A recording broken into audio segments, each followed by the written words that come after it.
I'm here with Natalie. Monica. Hello. Over the past 4 episodes, we've interviewed 4 experts who have each helped us gain perspective on the topic of IVF. In this episode, we'll be unpacking how we reacted to each other's interviews, digging into the ethical dilemmas that came up as 4 college students trying to make sense of the complexities of IVF. We'll explore how our perspectives shifted and what surprised us most about conversations with the experts. So, if you've been with us through the past few episodes, you're already familiar with the key issues surrounding IVF. Now, let's dive even deeper into the ethical challenges and insights we've gathered from these expert conversations. Now, Nat, let's get started. All right. So the first point that I wanted to bring up was that Roe v. Wade has not and will not define what personhood is because it's supposed to be left up to common consensus at the time of addressing it. That's like how most law is based on is interpretation. So basically, religion at one point would have been a reason to shut down IVF, and separation of church and state should protect reproductive rights. Basically, how do you guys view personhood, and how do you think that the overturn of Roe v. Wade has led to a change in that? I don't know if I know where I define personhood. I think it is such an issue that we're always learning about. I know there are some ethical considerations that personhood has to do with self-awareness and consciousness, and then there's debates on okay, so would a person in a coma be a person because they wouldn't be self-aware or conscious? And then you can say yes, if something has ever had personhood, it continues to have personhood. But I don't know if it's something that can ever necessarily be answered for sure, just because, I don't know, I think we're always learning more. And then for Roe v. Wade, I mean, it's something I would love to have back, I think most people in our position would. But I think that separation of church and state has become more and more of a slippery slope, and I don't know, it's been weird to watch happen. I don't know where the general consensus of personhood lies today. Mm-hmm. I agree with Sophie. I don't know. I think it's very situation to situation. It varies. I don't think we could give one single definition for everybody or everything. But I definitely think religion should not be involved in the decision of that. I mean, I could say that. I don't think that religion should be involved in deciding personhood, though. I think that if you do have a religious view on it, that's your own personal view. And I do believe that Roe v. Wade should come back, because it's nobody's business. It's your own thing, and people have their own views on personhood. Yeah. I think that Roe v. Wade being overturned and abortion rights being given back to states was frustrating for a lot of women, me included. But I actually think it has less to do with personhood and more to do with control, I would say. Because most people actually aren't aware of the science behind embryos and fetuses and the process in which a baby grows inside of a human, especially not most men, because they don't ever experience that, so it becomes less important for them to learn about. And I think if people actually spent the time understanding what an embryo goes through, what a baby goes through, then we could say it was about personhood, and correct me if I'm wrong, people watching, but I'm pretty sure the concept of overturning Roe v. Wade had very little to do with personhood because they gave it back to the states. The states could essentially decide when abortion was legal and not legal, not necessarily based on whether they believed that embryo was a person or not. And so I think it's important to talk about personhood, and especially Sophie talked about it in her interview.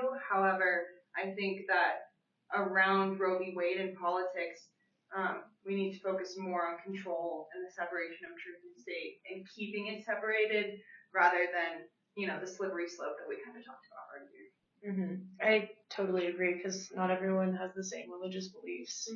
That's one of the main things that people care about when moving to America. So I think it's really important that we do keep that separated still. My second topic was Griswold versus Connecticut. And this was the first case that addressed privacy as it relates to reproduction. Basically in Connecticut, they banned the right to contraceptives, and a lot of people had issues with that because who's the government to say when not a couple can have a kid or not? And my question surrounding that, the ending of it led to the privacy being reinstated and it being between couples or couple in position. So how do you think that this benefits or negatively affects us today? I think that giving the right to contraceptives, making it like a conversation between a couple or physician is the right call. I think it's something that's so deeply personal that it's like, why would the government care what you're putting like in or on your body to not have kids? I know there's been some weird talk around contraceptive stuff today. I know personally, like I love my birth control, so I don't necessarily want the government involved with that. I very much prefer that it's between me and my physician. That's all it needs to be. I agree, and I think that this is something we really need to think about because with the new administration coming in, I think it's really possible that we have our contraceptives taken away. And I think people don't realize it's not just to stop you from having children. There's also issues like endometriosis and things that people need hormones for to treat.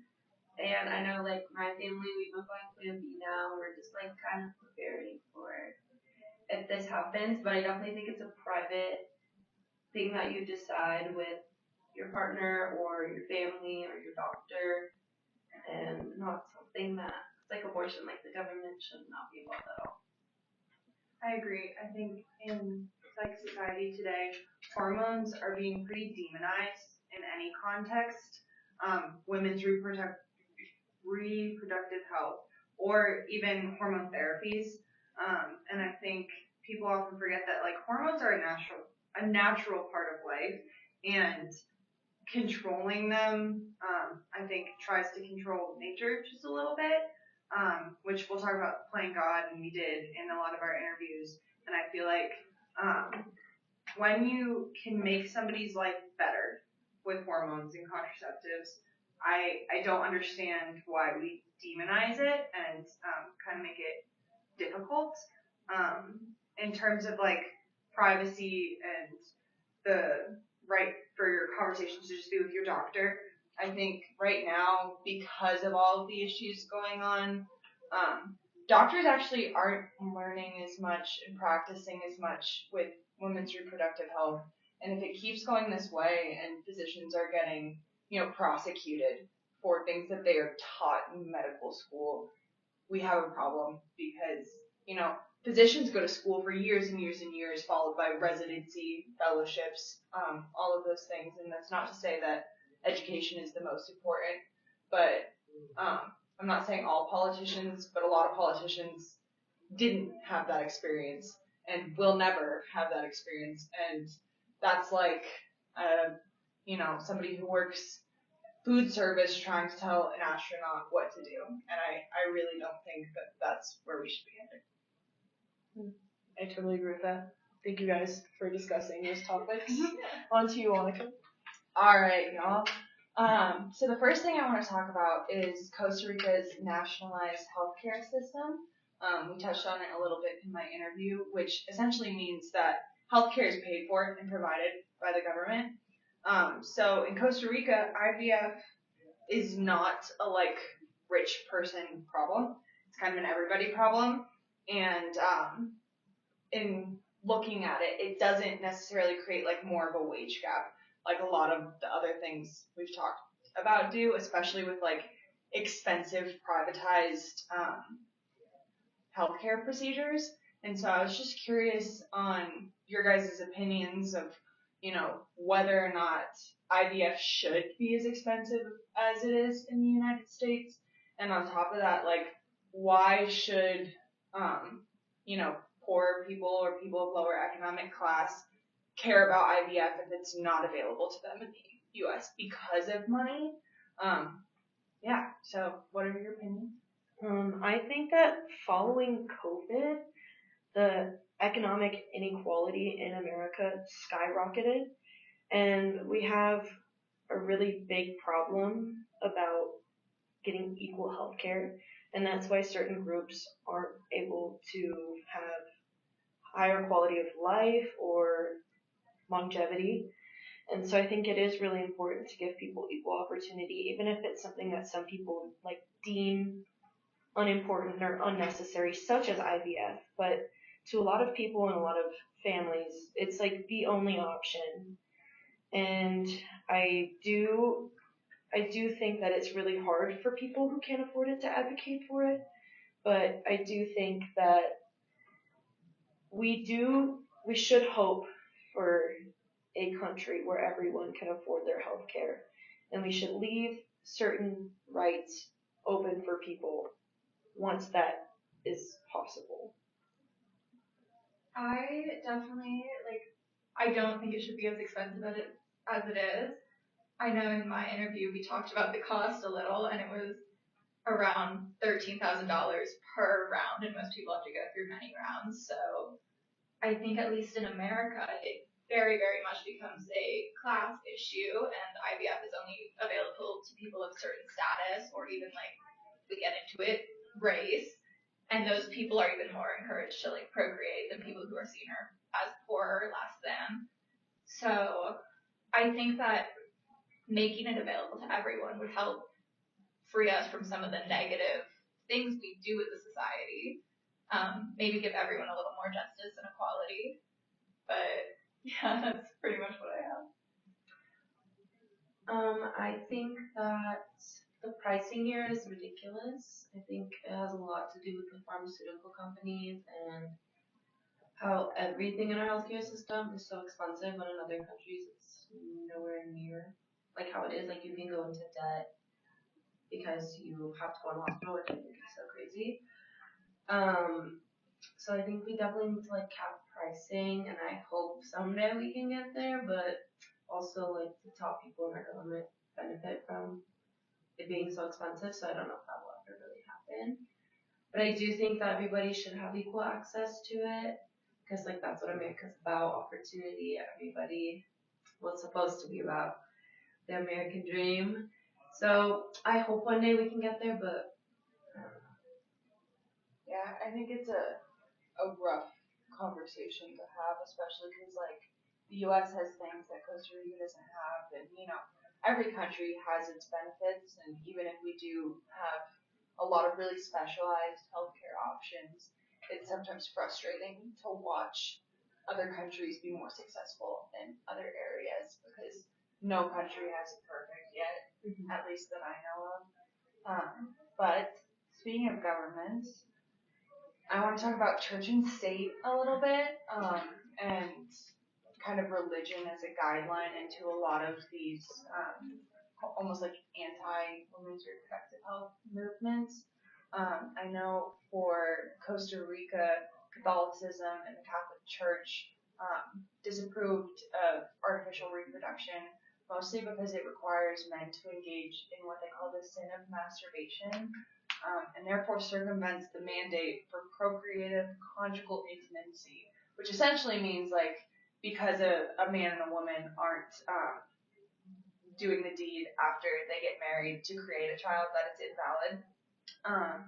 I know that in the U.S. we have separation of church and state, or we're supposed to at least, but it's really hard for a lot of people to separate their beliefs and their morals. I think a lot of times, beliefs and morals are used as a synonym.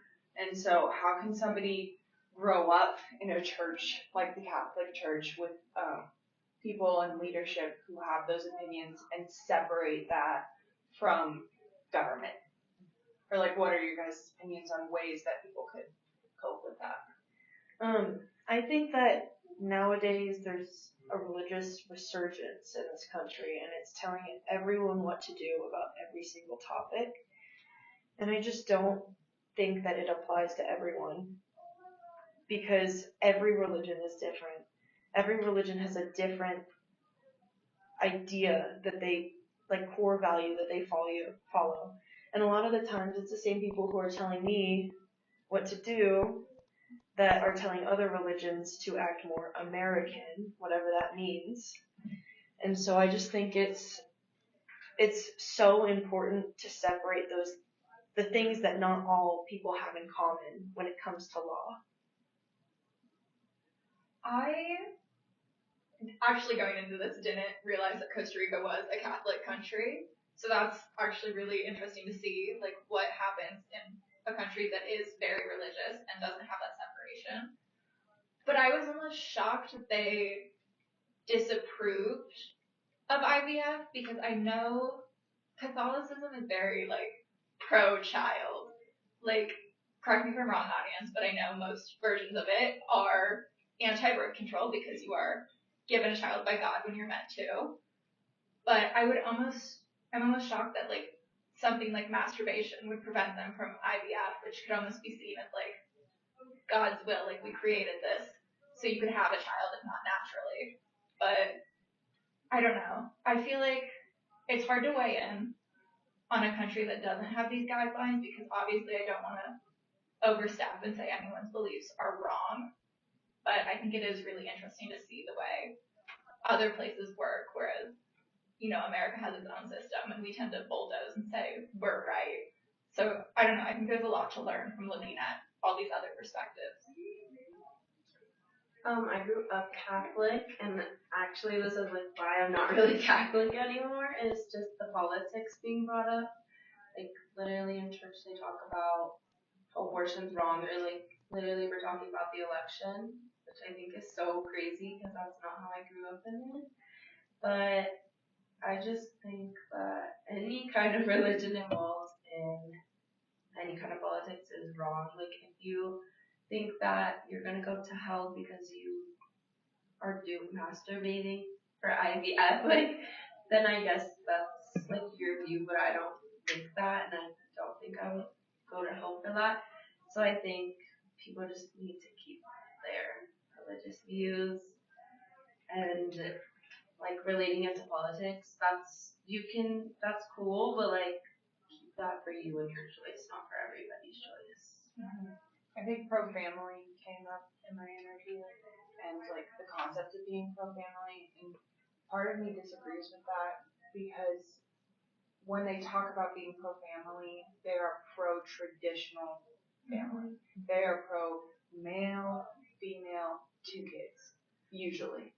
And like, even without mentioning all the different types of families that we have nowadays, like, maybe people want 6 kids, or 1 kid, or a dog, or a cat. And you know, if I am a childless cat lady for the rest of my life, and that's what makes me happy, I should be allowed to do that. And I think that I agree with all of you that essentially we should do our best to keep our beliefs out of like actual legislation. And I know legislation is open to interpretation, but man, I wish we could just, you know, put a little bit of a lid on it sometimes.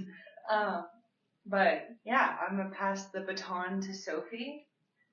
Okay, so my interview, we talked about a lot of philosophical concepts, and one thing we kind of talked about was societal pressure and stigmas that can come around infertility. So one thing we talked about was how IVF might be used because of an internal pressure to be a parent, because like society may place that expectation on women. Often infertility is seen as a woman's issue, not a man's. But do you guys think there's a way to balance like the emotional internal pressure and rational decision making when it comes to pursuing IVF as a choice?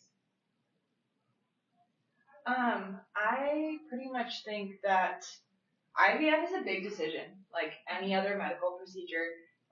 You get pumped full of hormones, and a lot of stuff and trauma happens to the body. And so I think spending time thinking about it yourself, talking to a partner, talking to your family, talking to your friends helps kind of balance the rationale behind it, and kind of help you understand your own emotions. I find that even if I'm pressured by like a parent or something, talking to a friend or even like a coworker about something can usually help me kind of narrow it down. And so, although IVF is related to a child, I think it's a medical procedure. And I would think about it the same way I would think about any other medical procedure that is going to alter my body. I think that there are many different conversations that I hear when it comes to the internal pressure and expectation of being a parent. I for sure can say that that's a conversation I've had with my mom, and I've heard her say, "Oh, I need grandkids. I'm not gonna get them from the rest of your siblings. It's on you." And I want kids, so it's really hard to discuss, but I think there are bigger arguments surrounding it, such as environmental ethics, and I hear so many counter arguments of IVF being, we don't need more people in this world. We are already so overpopulated. At the same time, I think our liberty is very important, and I don't know where the line should be drawn in this dilemma that we face. Yeah, I hate that there's a lot of pressure on women to have children, and like you feel like you're not a woman if you're not a mom, or like you're less of a woman. But I think kind of now we're seeing women care more about like their jobs and just being like their own independent self, which I really think is cool. And I think that's actually why we're seeing a lot of the stuff that we're seeing like with abortion. Like they want us to have children.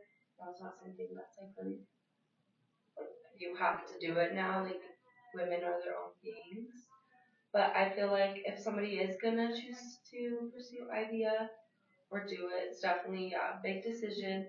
Something that I think we need to have resources for them to talk about like the emotional and the physical aspects of it before they do decide to do it. I think you guys definitely brought up good points. I liked how Annika mentioned, like, this is a medical procedure, and with that, in my interview, we talked a little bit about informed consent and how does that apply here. And I think that really can apply on the emotional side, like making sure people are aware and ready for what they're going to be taking on. And then I think from there, you make your choices and you go. But, okay, also from the interviews, but we talked about playing God and, genetic testing before and what that can do and what we can change, like with CRISPR. So what ethical considerations should guide the use of pre-implantation genetic testing to avoid discrimination against people with disabilities or undesirable traits? Personally, I do see like where this could be bad, but I also would be lying if I said like I wouldn't want my child to not have disabilities and like would use genetic testing to like check for that. Because everybody wants to have like a healthy, happy child. So I'm not sure like where you could draw the line, and I think it does really depend. But I do think that we should be careful about that because there is nothing wrong with a child having a disability, and I don't think that we like should completely be like disabilities like done. But I do understand like as a parent wanting to not have that. I feel like I have kind of a maybe controversial take on it, at least in the United States, and that is, especially as it relates to IVF and genetic testing or editing, if you can afford IVF in this country, I think you can afford to take care of a kid with disabilities. Mm-hmm. And my mom's a pediatric physical therapist and works with children with chronic disabilities. That's her whole job. I've been around kids with disabilities my whole life. And there is obviously something physically wrong with them typically. But I wouldn't say that they're less happy. And I see how hard those parents work for their kids. And, I don't know whether or not they were born through IVF or naturally or via C-section or whatever they wanted to do. But if you want a kid badly enough to pay and go through IVF, you are blessed with that kid, and not religiously blessed, but like lifetime blessed. I think the privilege of being able to love something that's yours like that should take precedent over whether or not they have disabilities. I'm also against like genetic testing to choose when and where to have a kid, because I just think, first of all, the only people who can afford this currently are rich people, and they already put family members who have disabilities in places where society doesn't see them. So I just think it doesn't apply to society today, currently. It could in the future, for this need to terminate a pregnancy because the child has a severe disability. And I see a lot of parents on social media celebrating the way that their life is due to this child with a disability. And so I think that we need to keep bright moments like that and bright, caring people in the world by editing out, I guess not editing out, but taking away the ability to change genes.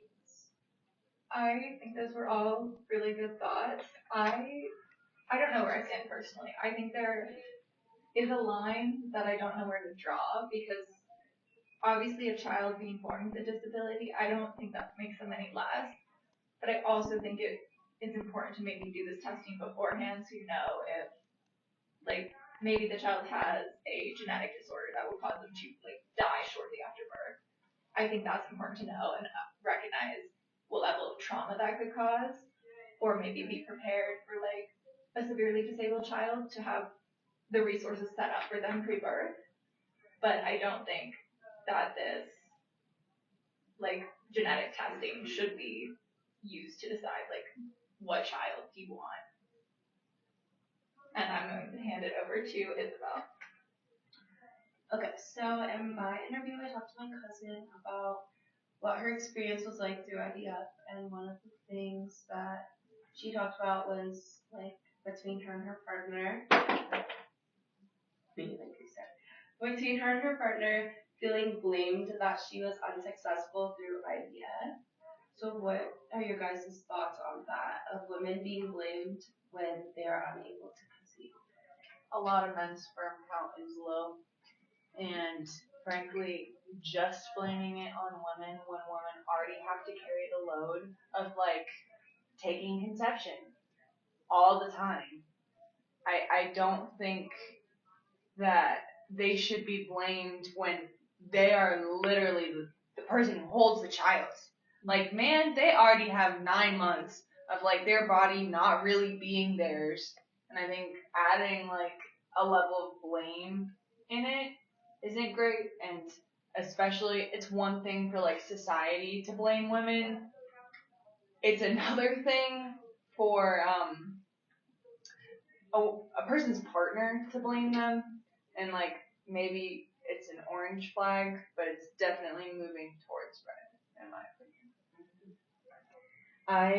All this reminds me of is King Henry VIII and how he killed his wives because he was infertile. And it's just always been something that's been pushed on women, because women are always to blame for everything for some reason. And I just think that it's not a responsibility to have a kid. Society has made us seem like that, but it's all up to you to choose what you want. And if you don't want a kid, or if you can't have a kid, that's not your fault. I was also going to talk about how historically that fertility has been entirely placed on women. I mean, I know even up until today, some men refuse to get their sperm count tested. They just assume their wife or girlfriend is the issue. And I think it is such a terrible thing to put on women alone without the support, because as a partner, you should love your partner for themselves, not their ability to give you kids. And I think it's something we're going to have to work really hard in society if we want to reshape this expectation.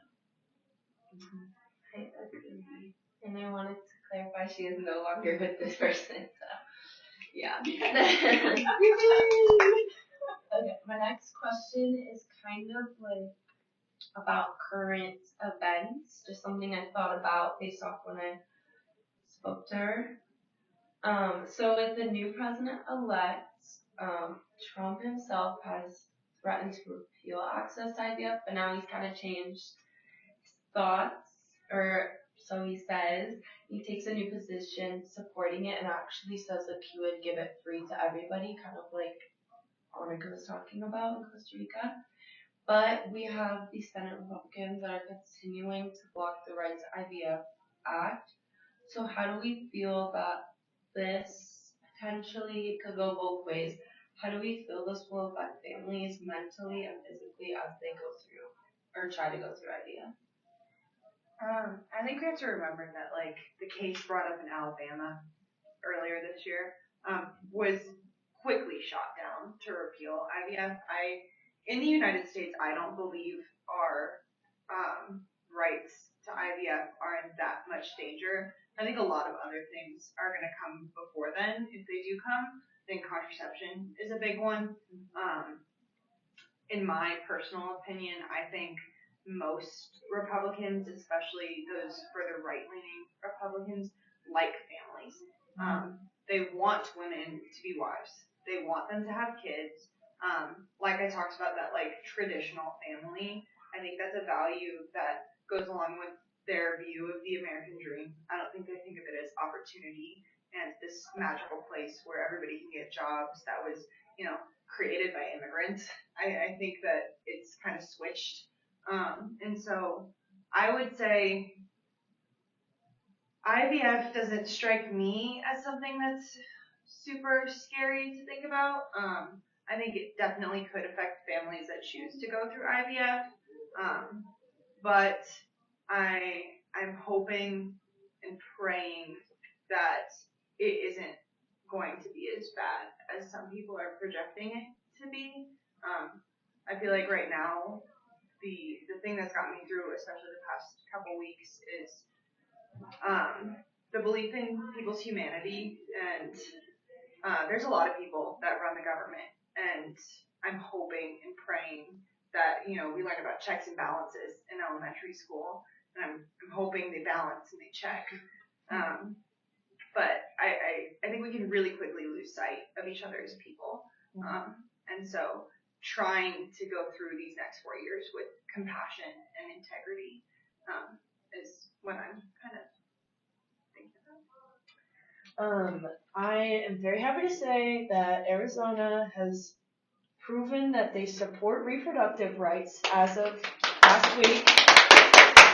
So I think most people in any side would agree that meddling in other people's reproduction is a violation of justice, a violation of autonomy, and it would lead to a lot of issues and a lot of people leaning towards a certain way. So I think these governors and senators and all of that have to watch their mouth in order to keep the vote in their favor. Yeah, I think there's a lot up in the air right now in the political climate, just because so much is being said, what's actually going to be done, what beliefs are there. I think maybe IVF won't be as effective, but I definitely think family planning as a whole is going to change, just because with possible changing abortion access, it starts to get messy with even things like miscarriages and like what doctors are allowed to help with. So I think maybe women will even take a step back from pursuing available IVF just because they would be worried about potentially having their current children lose their mother or losing their life over the child they want. And I don't know. I also see it definitely staying expensive and possibly even getting more expensive with the world we're going to go into. Well, thank you guys for listening. Thank you for staying on this journey for the past couple of weeks. We appreciate any feedback y'all give us. Thank you. Woo woo! Bye! Bye.